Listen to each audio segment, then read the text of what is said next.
I really have no clue where to even begin with this one.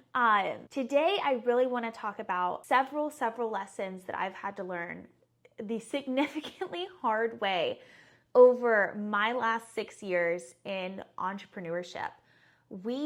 Myself and my fiance and business partner, Jordan, started our business fresh out of college in 2018, and we scaled really fast.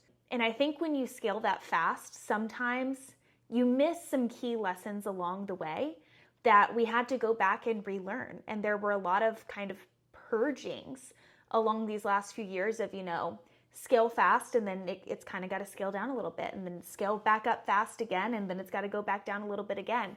And these stepping stones that had to occur in order to get us where we're at today. And there have been just so many hidden gem lessons along the way that, some people say and they tell you, but you don't really get it or grasp it until you're in the thick of it. So today I just kind of want to talk about like 8 or so lessons that have been so pivotal to our success, pivotal to both good things and bad things that have occurred over the last 6 or so years that I really think carrying in with me to, my next 6-10 years in this business or in business in general, I think are going to be such huge turning points for me.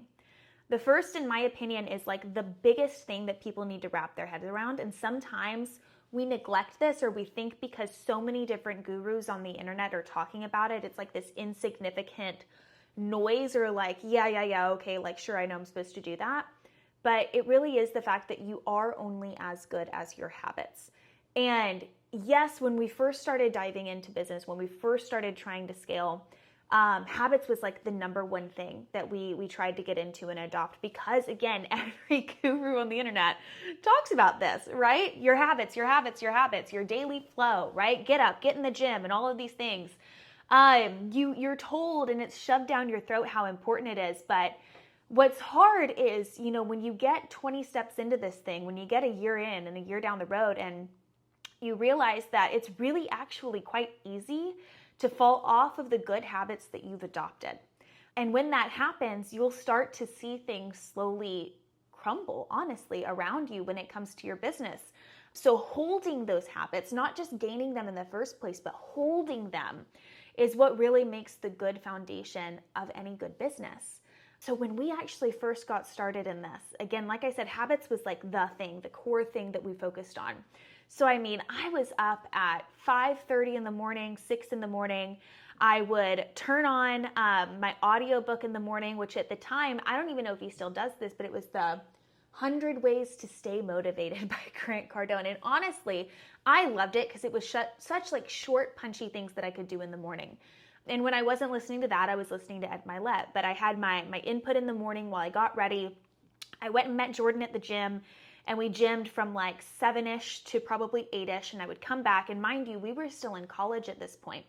So I would come back and I would do all my morning drinks, which I was doing apple cider vinegar and my protein shake. And I would eat my breakfast. And all of that would happen after I got back from the gym. And then I would be doing my morning prospecting for clients. And then be in the bus on the way to my first class of the day for, I believe it was like a 9 a.m. that I had to go to. But like that was my morning routine and I did not stray from it. For months on months, I did not stray from it. We were adamant about keeping and holding that. And then at nighttime, right, we had our same routine. In bed, 9 p.m., no later, going to sleep. And throughout all of this, we had our inputs of consuming course content every single day to learn new things and reading books and all of this stuff. We adopted really good habits, but we almost did it in a way that was unsustainable, right? Because it was too much all in one.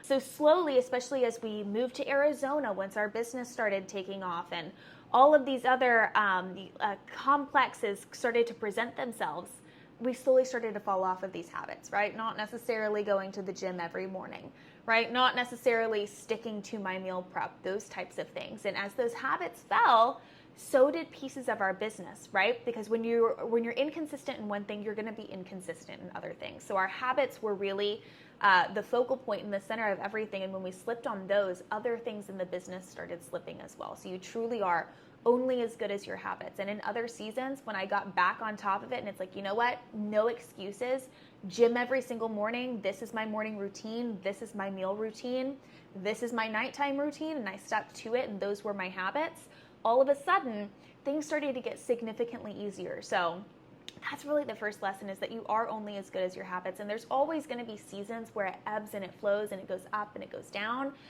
But at the end of the day, if we can really keep top of mind adopting and keeping those habits, everything just flows so much smoother, right? And that's a lesson I have to reteach myself from time to time, because we all get off track. I am not perfect by any means. Everybody gets off track, but it's just something to always kind of keep at the forefront of your mind, right? Habits are number one. Whew. The second lesson, oh my God, I feel like this one should be like the main core one, but it really is to trust your gut 100% of the time. And this is something that I did not do and I did not fight for, especially with the first iteration of our business. We had 3 business partners in it. And sometimes, especially as an introvert and someone who's a little bit more of a people pleaser, it was difficult for me to really go out of my way to speak up when my gut was telling me that something was wrong, that there was someone coming into the fold that we did not need to trust, that there was a client who was absolutely going to be down to some shady stuff, that, you know, a business partner or a joint venture that we were going to go in on, or someone who we were talking about doing a deal with just wasn't going to be the right fit, right? And that intuition was there, and the gut feeling sometimes was off. And you know what? For the first few years, I didn't fight as hard with my partners for listening to my gut. And when you dive into entrepreneurship, everyone is always saying, like, you got to be the yes man, right? Say yes, say yes, say yes. Be an action taker, right? Say no to nothing. Just keep saying yes. And yes, that works to a degree, but at some point, you really do need to trust your gut. There were points in times where I would see just some significant red flags really early on in a relationship. And I would try to address these concerns, and I just wasn't good at, you know, making my case, really. And so even I would kind of bend over backwards to it and be like, no, am I being dramatic? Am I being judgy? I don't want to judge a book by its cover, right? All of these things and these stigmas and these rules that society places on us, you know, I didn't want to be that person. I didn't want to be judgmental. I just wanted to you know, see it through, right? And in reality, every single time, not some of the time, not 90% of the time, but every single time I did not trust that gut feeling, it wound up being an absolute catastrophe. Exactly what I called about that person from day one, even though we chose to see it through, all of it wound up coming true. If I sensed that someone was not a hard worker and was probably a little bit lazy, and we were bringing them into the fold as a business partner or as a joint venture, etc., that always wound up being a problem down the road, right? And I want people surrounding me who work hard, right? Who are ready to give it all on the field to their business. Or at least back in the day, that was the truth of where I was at. And it wound up being true. If I had a gut feeling about someone who was a little bit shady, and it felt like, you know what, I feel like this person might just be trying to get an easy ride and kind of take advantage of all that we're willing to put on the field for our business, that wound up being true, right? Even when it came down to hiring, when I had a gut feeling about someone and it was just like, no, like, let's just give them a chance, right? Let's see what they can do. That gut feeling, it was never wrong. So always listen to your gut. 100% of the time, listen to your gut. I was actually reading The Mountain Is You by Brianna Weiss or Weiss. I don't know how to say her last name, but she's amazing. The book is fantastic.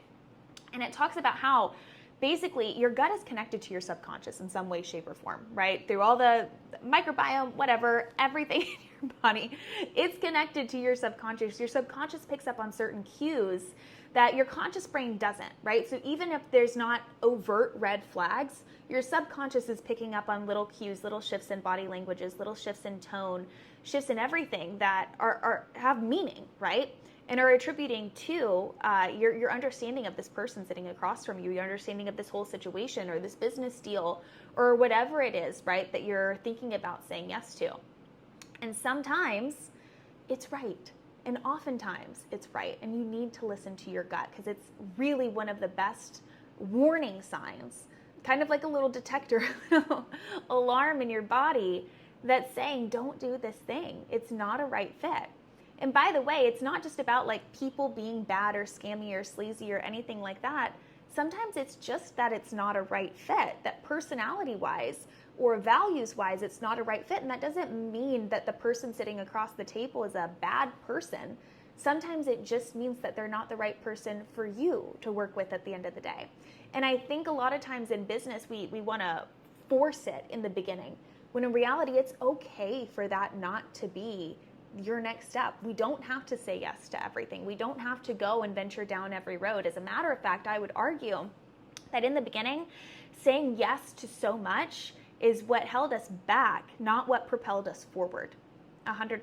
I think in many cases, saying yes to this industry and that industry and these clients and those clients and this joint venture and that joint venture really kind of stinted us in growth at points, because when you're focusing on so many different things, you can't really focus on the one thing that's going to propel you forward. So all in all, lesson number 2 is really to trust your gut. And this is a lesson I literally, like, in tears crying on the bathroom floor, have had to learn so hard so many times, right? So trust your gut. Next is create your business around your life and not your life around your business. I remember a few years ago, and I might cry actually saying this, I told Jordan, who is my fiance right now, my business partner, we've been together for 9 years at this point. I told him I feel like we're business partners that just happen to sleep together sometimes. Like, there's no romance, there's no connection, there's no anything. It's just so platonic.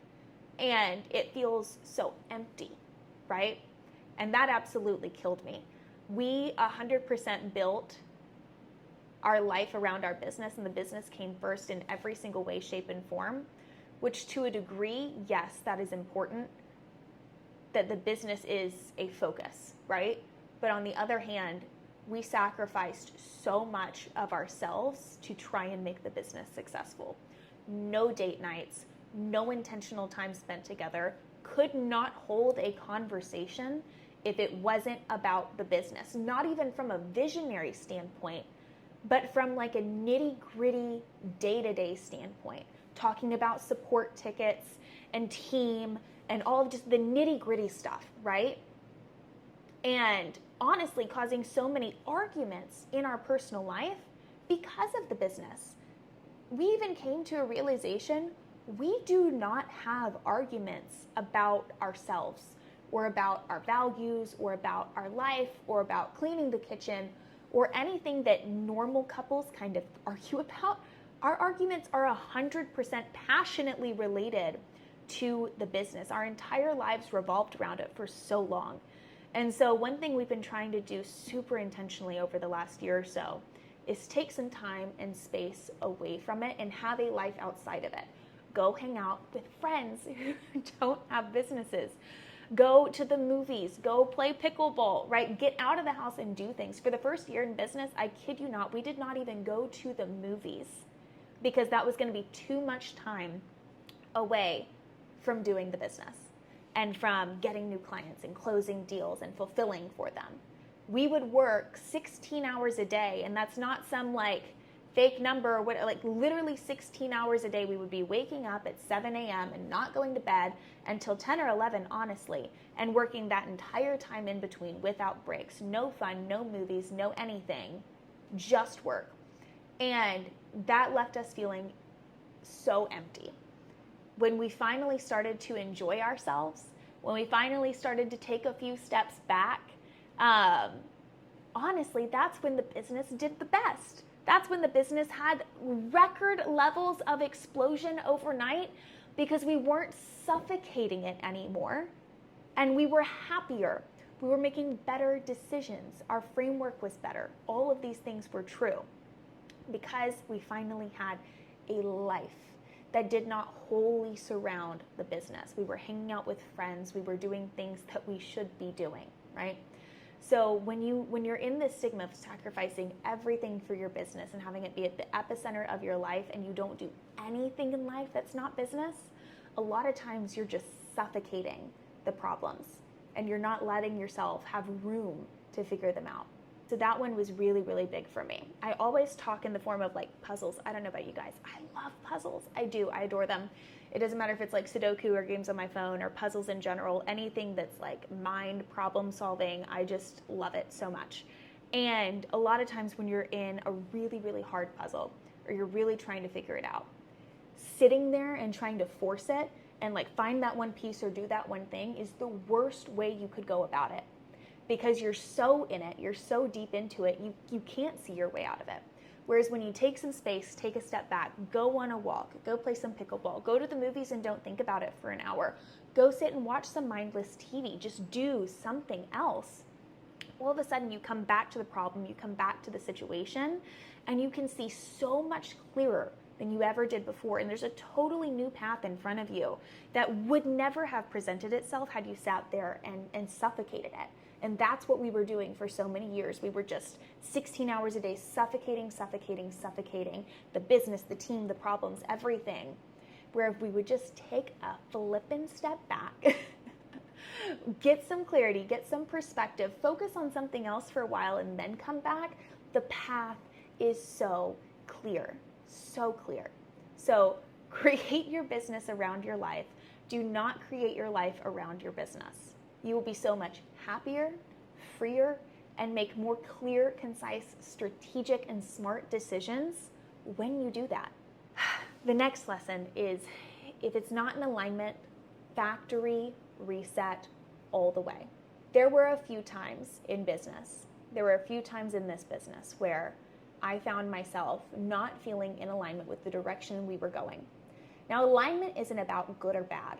It's not about, oh, we're going in a good direction or a bad direction, or it's moral or anything like that. It just has to do with, is this in the cards for me? Is this what I want to be doing? Looking 5 and 10 years down the line, is this what I really want for myself? And if the answer to that is no, you've got to find a way out of it. For a few years, I forced myself to continue down the path that I was on in business, even though my heart was not in it. Even though my heart was not in the direction that things were being taken, even though my heart wasn't with the mission anymore, I still kept down the path because, sometimes you don't want to be seen as a quitter, right? You don't want to be seen as the person holding things back, or that you're abandoning something, right?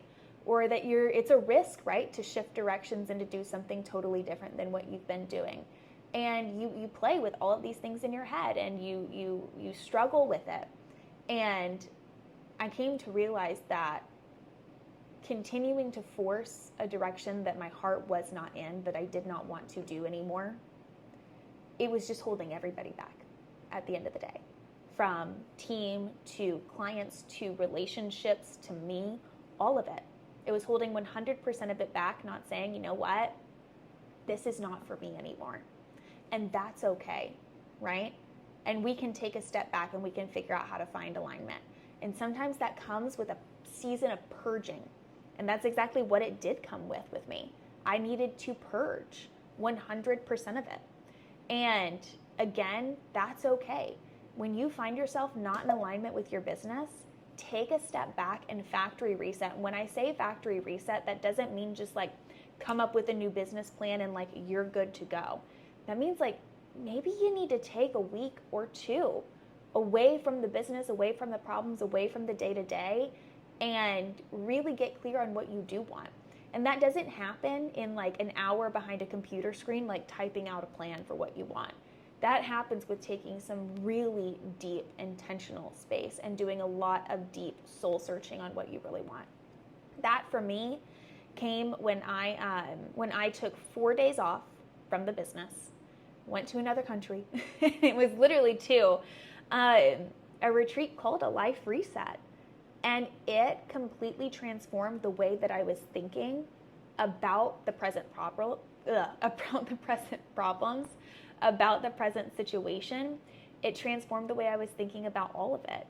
And that really came with just giving myself the space, right? The space from the business without opening Slack, without opening email, not addressing any problems. And it didn't matter what type of 9-alarm fire came through while I was gone. I was in complete dark mode. We call it, within ourselves, we call it going dark. But just resetting and taking that space, it wasn't even on the first or second day where I got the clarity and alignment. It was on like day 3 and 4. And even after that, even more alignment kind of started trickling in over the coming months to follow as we started making some intentional changes. And it was one of the most crucial things I ever did for myself that truly created so much clarity and excitement for what was to come. That was the other piece of the puzzle. It's not just about alignment, it's also about excitement for what you're doing. I woke up every single day and I was not excited for the tasks on my plate that day. I didn't look forward to the day. I wasn't happy about anything that I was doing. I was empty and unfulfilled and bored, I think is another word for it. I was bored. Building your dream and seeing your vision come to life, yes, there's a point where you have to do the boring work. That's quite obvious. But the entire business should not bore you. The entire way the business runs should not make you hate your day-to-day life. It should excite you. It should bring you joy. It should bring you fulfillment. And if it's not, maybe it's time to factory reset. The next is something I was actually not on board with for the longest freaking time. And it is that the woo-woo mindset stuff is actually quite important. And mind you, this is something that I almost rejected and steered clear of forever and a day. I didn't want anything to do with it. I tried to meditate at a conference I went to in 2018, and I just could not turn my brain off. And, meditation doesn't work for me, right? I had a friend who is so super into breath work and says it changed his life. He tried to walk me through a breathwork session, and I was like, this is so dumb. This doesn't work, right? Breathwork is stupid, doesn't work for me. It's all a hoax, right? It's all a scam. All those like natural ways of bettering your energy, your clarity, etc. I rejected for the longest time. Again, until this life reset that I went on. That was a 4-day thing. We actually did some very intense meditations and some very intense breath work that completely changed my outlook on those things. 100%, 180, flipped it around. And now I'm at a point where I feel like they're probably the most important things that we could do. Before I had gone there, and this is so hard to explain, and I feel like people look at me like I'm crazy when I try to explain it, but my mind runs at 1,000,000 miles a minute. My mind runs like crazy and it never turns off. At any given moment, there is an entire train of thought and a song of the day and a million other things and a task list and all of these things like running through my head at the same time, right? It's like we've got 8 million noises going on in there. I don't know what it's like to have a quiet head, personally. When Jordan asks me like, oh, what are you thinking about? I'll tell him nothing, but it's really because there's so many different things that I'm thinking about at that point in time that it's too hard to even explain. And by the time I start trying to explain it, my mind's already off on another track. It never shuts the hell up. So that's how I live my day-to-day life. I don't know what it's like to have a quiet mind.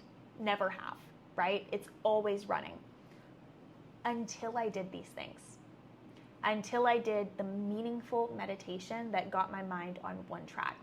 Until I did the breath work where there was this intense moment after I don't even know how long of doing it, where I went probably 3 minutes without breathing at all and without thinking at all. And it was almost like I was in this like transient state for that period of time where there was nothing going through my head.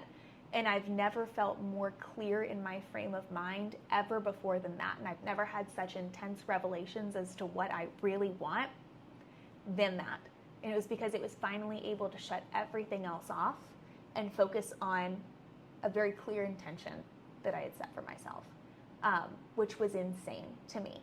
And if you've never tried it, like, I'm telling you right now, get into it, because it was something that brought me so much peace in that moment that I don't feel like I had ever had before that point. So the woo-woo mindset stuff, guys, it's actually good.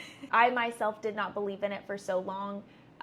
Sound baths sounded like the dumbest thing in the world to me. But when they I don't know, hit a goal and then do it on some frequency, that even makes my whole mind shut off, and it blows my mind. It's crazy, but it's so important, and it's so crucial to having a clear frame of mind for decision making, which I'm a very logical person. I think of everything so logically and so intentionally and so strategically and analytically. On my Clifton Strengths Finder, my analytical is my number one strength. From an analytical perspective, from a strategic perspective, I think that's one of the most important things that anyone and everyone should be doing is the woo-woo mindset bullshit, is keeping a positive frame of mind. The way I'm able to make decisions and set a path forwards and do things and take action is so much different when I have so much clarity here, when I'm not clouded by all the other BS going on. So the woo-woo mindset stuff, it's important. The next is that there is such a thing as content overload. Now, Jordan and I were content bingers when we first started our business, and for several years into it, we would just binge and binge and binge and binge and binge, course after course after course, book after book after book, podcast after podcast after podcast. And when you have so many inputs going in, a lot of times it's difficult to decipher what actually needs to happen and what you actually need to do. When you take 4 Facebook ads courses that teach it all in a different way, it's kind of hard to decipher which is the right way and where to start, which can stall action. I've actually seen it stall action for us many, many, many times. There was a point in time where we were trying to put a webinar together, and we just kept consuming other people's webinars, to a point where there's so many inputs that while we're trying to create ours, it looks like some Frankenstein of strategy that doesn't have really a clear path forward, right? And that probably isn't going to convert at the end of the day. So when you're trying to bring in so many inputs, because I want to educate myself and I want to be smarter, sometimes it's not making you smarter. It's not making your product better. It's not making your webinar better. It's not making your marketing better. It's making it worse because there's so many inputs coming in that your strategy is turning into this Frankenstein that doesn't actually make sense. So in my opinion, consume what you're going to consume and then lay out your strategy and your straight line forward. Because when you're consuming and consuming and creating, a lot of times you lose track of the vision, the purpose, and the goal of what you are doing. So content overload, it's a thing.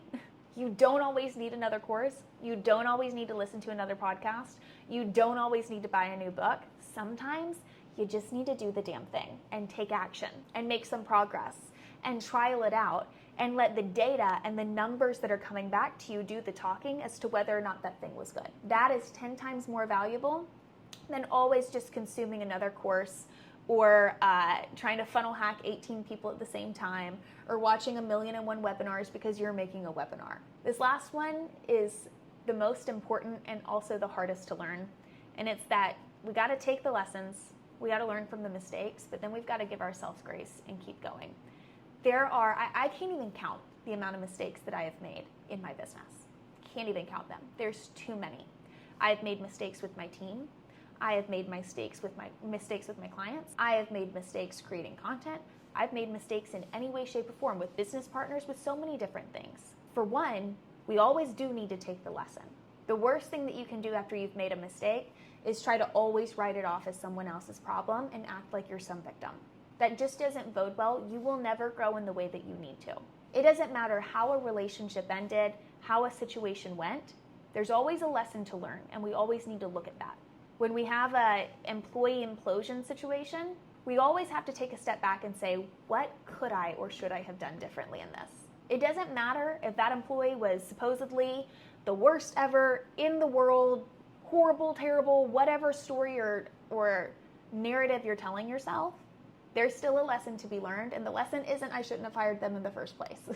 There is something you could have done differently on their onboarding, while they were on your team, even in the offboarding, that could have changed the way that ended. There's a lesson in there sometimes, always. So always seek to learn the lesson when something goes not in your direction. But on the other side of it, you have to give yourself grace and keep moving. Now, I personally am the worst about this. I'm more hard on myself than anyone could ever be. Frankly, there's nothing anyone could say about me online that's going to shock me or surprise me that I haven't probably already said to myself. I am my hardest critic, my worst critic. And sometimes it's hard to give yourself grace and not sit there and say, I'm the worst, I'm a terrible boss, I'm a terrible leader, I'm a terrible coach, I'm terrible at this, I'm terrible at that, I'm a terrible business owner. I couldn't or shouldn't be doing this. Sometimes it's hard not to have that negative self-talk, even if it's warranted. But you're never gonna grow if you don't give yourself the chance to, if you don't keep going past that next phase. If you don't say, okay, you know what, this was the lesson learned, this is what I'm gonna do about it, this is what I'm never gonna do again, and then go take that next step. Because the next step is the most important one. It doesn't matter who they were, every single person who is insanely successful in business has made a mistake or two, or 200, or 2,000. No one's had a perfect run. No one's had a perfect go at it. Everyone figures this out as we go. So as you do make mistakes, as you do have lessons to learn them, grow from them, give yourself grace, and keep moving. Those were the biggest lessons that I have taken away from 6 years in this game. I am excited but terrified for the lessons that the next 6 years might bring. But starting our first business 6 years ago was one of the most exciting and nerve-wracking things that we've ever done. And even though I might not be where I want to be at all times, I'm a hell of a lot further right now than I ever thought I would be when we started this whole thing 6 years ago. So here's to celebrating the good, the bad, and the ugly, and everything that comes with this psychotic decision that we've made to reach for something bigger and better and crazier in life. Because frankly, I personally do believe you have to be a little bit mentally unstable to go into entrepreneurship. And I will own that I probably am. And even though 100% of everything has not always gone my way, I am so grateful for the lessons that I've learned in this, the lessons that I will continue to learn, and everything that comes in between.